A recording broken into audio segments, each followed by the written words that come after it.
Olá, povo! Bem-vindos à nossa aula de História da Terceira Série. Eu sou o professor Marlon e junto comigo, com você, tá aqui o Ronaldo, dê um oi pra ele e nós vamos juntos pelos conhecimentos históricos. Vamos navegar pela história do Brasil. Vem com a gente, não esquece lápis, caneta, caderno. Sim, anote as informações importantes, criança. Continue estes estudos. Não deixe a aula de história parar por aqui. Amplie seus conhecimentos. Combinado, bebê? O que nós vamos aprender então nessa aula? Nesta aula, nós vamos analisar a política populista do trabalhismo do Getúlio Vargas. Ainda, identificar características do chamado nacional desenvolvimentismo durante o governo de Getúlio Vargas. Então, assuntos importantes para tratarmos de Getúlio Vargas e para começar, para nos aquecermos para essa aula, duas questões básicas para você entender o contexto do que nós estamos falando nesta aula. Primeiro, você lembra o que foi o Plano Cohen? Lembra o que foi esse plano? Ainda, quais as principais características da Constituição de 1937? O Brasil mudou tanto, né? Mas a Constituição de 1937, também chamada de Constituição Polaca. Lembrou? Conseguiu responder as duas? Primeiro, o que foi o Plano Cohen? Foi uma farsa, descoberto, claro, depois, mas uma farsa forjada pelo governo em 1937, que afirmava ter descoberto um plano comunista para destruir a democracia no Brasil. Uma farsa, mas que motivou a implantação do Estado Novo, um governo ditatorial de Getúlio Vargas em 1937 no Brasil, que durou até 1945. Principais características da Constituição do Estado Novo, chamada de Constituição Polaca. Era centralizadora e dava ao presidente e ao governo poderes praticamente ilimitados, governando por decretos da maneira como ele achasse melhor. Então, uma ditadura no Brasil sob a liderança de Getúlio Vargas com o nome de Estado Novo. E para entrarmos na nossa aula, para você entender também os assuntos, você sabe como se fabrica o aço? Sim, eu coloquei uma imagem aí, mas como se fabrica o aço? Qual é o nome da fábrica onde se produz o aço? Essa empresa é uma siderúrgica. A siderúrgica é especializada na fabricação de aço e ferro fundido, elementos essenciais para uma indústria, a partir da onde outras máquinas serão criadas. Aliás, há muitas indústrias na região que você mora, há um parque industrial grande, significativo. Qual a situação dos empregos na sua região? Há muitos empregos, são empregos mais na área rural, mais na área industrial. Ah, é importante saber disso? Sim, criança! O panorama econômico da sua região. Você precisa saber, conhecer esse panorama econômico. Faça essa pesquisa se você não souber. Aí, falando ainda em emprego, falando ainda nessas condições, o que é um salário mínimo? Salário mínimo. O que é isso? Na definição, é o menor valor que se paga para um funcionário, para um trabalhador. O menor valor que se pode pagar por lei. Ele é o mínimo para garantir a sobrevivência de uma pessoa e é estabelecido por lei. Os valores do salário mínimo reajustados todos os anos, estabelecidos por lei. No Paraná, por exemplo, o salário mínimo regional atual, ele varia de R$ 1.467,40 a até R$ 1.696,20, variando conforme a categoria, o salário mínimo regional no Paraná atual. Falando sobre Getúlio Vargas, no mundo, qual o contexto deste período do Estado Novo? Então vamos lá. Em 1937, quando foi instalado o Estado Novo no Brasil, os regimes antidemocráticos fervilhavam na Europa. Muitos países da Europa passavam por governos antidemocráticos, assim como o Estado Novo no Brasil. Havia a sensação de que a democracia liberal perdia espaço, não haveria mais democracia liberal no mundo. Exemplos de governos antidemocráticos na Europa: Itália, com Benito Mussolini; Alemanha, com Adolf Hitler; Espanha, com o general Franco, Portugal com o Salazar, União Soviética com o Joseph Stalin. Então repare, fervilhava na Europa movimentos antidemocráticos. Em alguns casos, inclusive, ideias de supremacia racial e antissemitismo estavam presentes nesses movimentos. Então, fim da democracia liberal? Será que acabou a democracia no mundo? Os movimentos antidemocráticos vão se tornar a regra no mundo? Esse é o cenário quando o Estado Novo começou no Brasil. E no Brasil, governado por Getúlio Vargas, a política populista conhecida como trabalhismo. O povo deveria entender que foi o Getúlio Vargas, a pessoa dele, quem decidiu dar tal benefício trabalhista por vontade dele, por bondade dele, não luta do povo, porque o Getúlio Vargas é bondoso. A ideia era despertar no trabalhador sentimentos de gratidão, sentimentos de retribuição para o Getúlio Vargas, a pessoa dele. Inclusive, essa imagem aqui, ó, de uma concentração trabalhista, fala em homenagem ao Benemérito Vargas. Como ele é bondoso e pratica o bem, o presidente Getúlio Vargas, quando dá as leis trabalhistas para os trabalhadores. Sim, dá as leis trabalhistas. O Getúlio Vargas, ele usou o feriado de 1º de maio, Dia do Trabalhador, como o principal feriado do Brasil durante seu governo. Era o principal feriado, os encontros entre o presidente e os trabalhadores. Getúlio Vargas divulgava os direitos trabalhistas amplamente, usando essas festas de 1º de maio, outras festas cívicas, jornais, o rádio.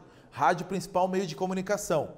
Os encontros de Vargas com o que ele chamava de trabalhadores do Brasil, no Dia do Trabalhador, incluíam, além dos discursos, desfiles escolares, desfiles operários, desfiles militares, apresentações de bandas e torneios esportivos. A grande festa do Brasil era no dia 1º de maio, o Dia do Trabalhador, feriado em homenagem ao trabalhador pelo Getúlio Vargas. Exercício para você, observe bem essa imagem e o texto que diz: as leis sociais com que o atual governo, por iniciativa própria, tem procurado amparar as classes trabalhadoras, devem constituir motivo de orgulho para os brasileiros.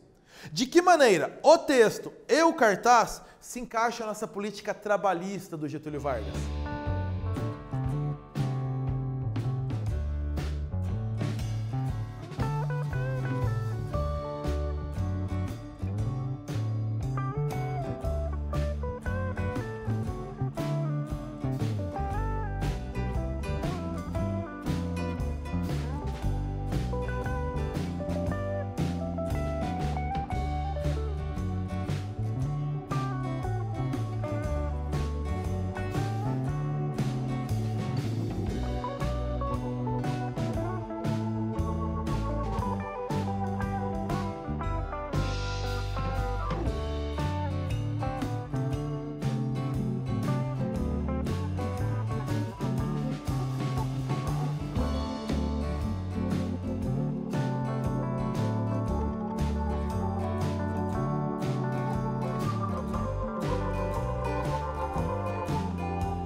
texto do cartaz e a imagem trazem elementos ligados ao trabalho. E o texto falando desse agradecimento ao Getúlio que, por iniciativa própria, concedeu leis para os trabalhadores. Portanto, a ideia é mostrar que as conquistas trabalhistas são fruto da bondade do presidente. Este presidente preocupado, comprometido com o trabalhador. Qual é a ideia? Ampliar a popularidade do presidente junto às classes mais baixas. Dar visibilidade para as ações do presidente e aí ligadas ao trabalhismo. Ele, bondoso e preocupado com o trabalhador, concedendo as leis. Falando em trabalho, consolidação das leis trabalhistas, CLT, de 1943. É um código que reunia todas as leis, a legislação trabalhista do país à época. Eram concessões. Sim, essa é a expressão, concessões. Era assim que eram divulgadas essas leis para os trabalhadores. Concessões do presidente e dos empresários para os trabalhadores. Ela foi criada através de um decreto, lembra? Congresso fechado. Então não havia discussão de leis. Decretos do presidente. No dia 1º de maio de 1943. Entre as criações, carteira de trabalho, o próprio Getúlio Vargas com a sua carteira de trabalho, a carteira número 001. Ainda, criação da Justiça de Trabalho, Justiça do Trabalho e salário mínimo ainda. Então, na CLT, teve mais elementos? Sim, criança! Acompanha aí na sua tela. Por exemplo, férias remuneradas, jornada de trabalho de 8 horas diárias, mais hora extra, a previsão da organização sindical, descanso semanal remunerado, assistência médica para o trabalhador, previdência social, garantia da estabilidade no emprego, indenização em caso de demissão sem justa causa e ampliação dos direitos da mulher e dos menores no trabalho. Percebe? Boa parte das leis trabalhistas em vigor ainda hoje no Brasil, estabelecidas na CLT, consolidação das leis trabalhistas dentro do governo Vargas. Exercício. A preocupação maior consistia em transformar o homem brasileiro em trabalhador produtivo e ordeiro, entendido como peça fundamental na engrenagem da máquina do Estado construtora do progresso material. Então o trabalhador deveria ser, o homem brasileiro, um trabalhador ordeiro, produtor. Como a CLT contribuiu na política populista do trabalhismo do Vargas?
que maneira a consolidação das leis trabalhistas, CLT, contribuiu nessa política populista do trabalhismo do Getúlio Vargas para ampliar a sua popularidade junto à população?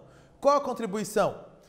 Havia uma imensa massa de excluídos em relação ao mercado de trabalho e outra massa maior ainda, sem direitos trabalhistas assegurados. Então, a CLT trouxe garantias ao trabalhador e a propaganda do governo mostrava que Getúlio Vargas estava preocupado com esses trabalhadores. Então mostrava a preocupação do Getúlio com essa massa de trabalhadores sem direitos, sem condições sociais. A importância então da CLT dentro da propaganda populista do trabalhismo. Um presidente preocupado com os trabalhadores do Brasil, para que eles tivessem garantias aí no seu trabalho. Falando sobre produção econômica no Brasil, incentivo à indústria. Incentiva a indústria durante o governo Vargas. No governo do Getúlio Vargas, a indústria assumiu a posição de liderança que antes cabia à agricultura. A agricultura, então, foi ultrapassada pela indústria. O papel de principal investidor dessa industrialização foi do Estado. Foi um investimento estatal do governo. Acompanhe essa tabela que vai mostrar bem esses números para você. Taxas de crescimento entre os anos 1920 e 45. A primeira linha mostra um crescimento da economia antes da chegada do Getúlio Vargas ao poder. Então, de 20 a 29. A agricultura cresceu 4,1% ao ano. Já a indústria, 2,8% ao ano. A agricultura com maior crescimento do que a indústria. Já a partir de 1933, a agricultura cresceu em ambos os períodos 1,7%. E a indústria, 11,2% na década de 30 e depois 5,4% aí sofrendo o contexto da Segunda Guerra Mundial. Mas perceba, a indústria cresceu muito, muito mais do que a agricultura. Atenção, não é que a agricultura acabou, foi deixada de lado. Não, houve um incentivo para a indústria. Reparou que a agricultura continuou crescendo todos os anos. Ela não diminuiu, ela continuou crescendo. Mas a indústria com um crescimento maior, incentivo no governo Getúlio Vargas. Vamos falar sobre esse incentivo. A industrialização no Brasil aconteceu primeiro por substituição de importações, por causa da Segunda Guerra Mundial. Os grandes países produtores industrializados na guerra pararam sua exportação, o Brasil teve que ter uma industrialização aqui para substituir esses produtos. O governo concedeu empréstimos às indústrias a juros reduzidos. Houve um aumento de impostos sobre os produtos importados, então a proteção alfandegária, proteção econômica. Ainda, diminuiu impostos sobre bens e equipamentos que eram usados nas indústrias, facilitando a criação de novas indústrias. E ainda acabou com os impostos interestaduais para facilitar a circulação de matérias-primas, então facilitou para as mercadorias aqui dentro do país, e ainda fixou o salário mínimo. Então, o salário mínimo no Brasil fixado pela CLT, garantias para os trabalhadores. Então, industriais e empregadores felizes com as ações de Getúlio Vargas, então um aumento da indústria no Brasil. Mais ações do governo, mais ainda. O que nós chamamos aí de nacional desenvolvimentismo. Então, um desenvolvimento da indústria nacional durante o governo Vargas com incentivo estatal, como você viu antes, e agora aqui ainda. Ó. O governo criou agências para regulamentar e para controlar a produção. Então, regulamentação e controle da produção por agências.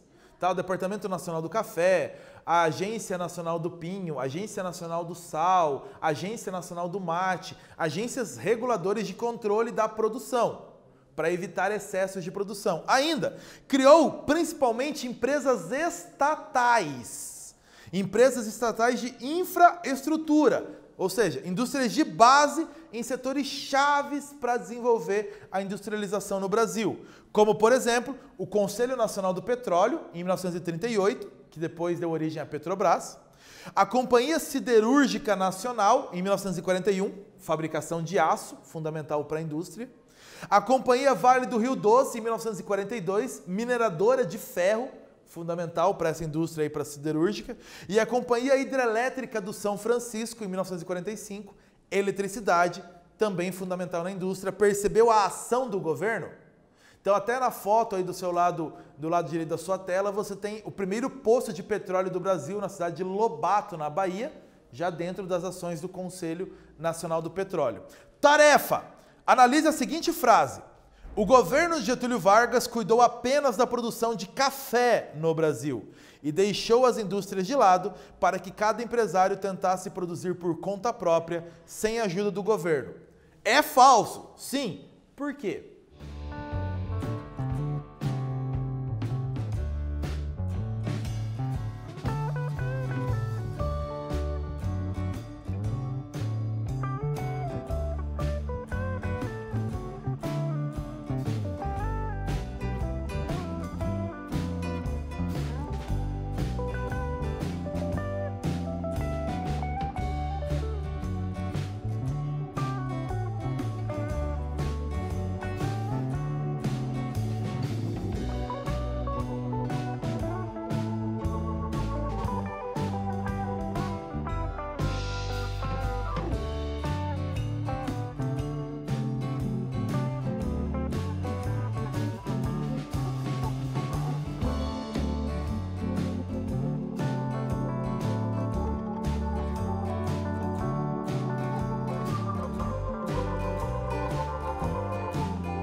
A frase na sua tela, obviamente, era falsa. Por quê? A afirmação é falsa porque a indústria cresceu mais do que a agricultura durante o governo Vargas. Então, a indústria cresceu mais, a agricultura continuou crescendo, mas a indústria cresceu mais. O governo passou a incentivar a produção industrial e interferiu nessa produção industrial, criando condições para o crescimento, como, por exemplo, diminuição de impostos, facilidade de empréstimos, a fixação do salário mínimo e a criação de empresas estatais de infraestrutura, empresas de base criadas pelo governo. Então, interferência do governo na economia para possibilitar essa industrialização no Brasil durante o chamado Estado Novo. O que você aprendeu nessa aula, criança? Vamos lá! Os direitos sociais e trabalhistas, eles eram apresentados aos trabalhadores como concessão, ou seja, uma bondade do presidente. Ainda, a CLT, Consolidação das Leis Trabalhistas de 1943, reuniu toda a legislação trabalhista em vigor à época.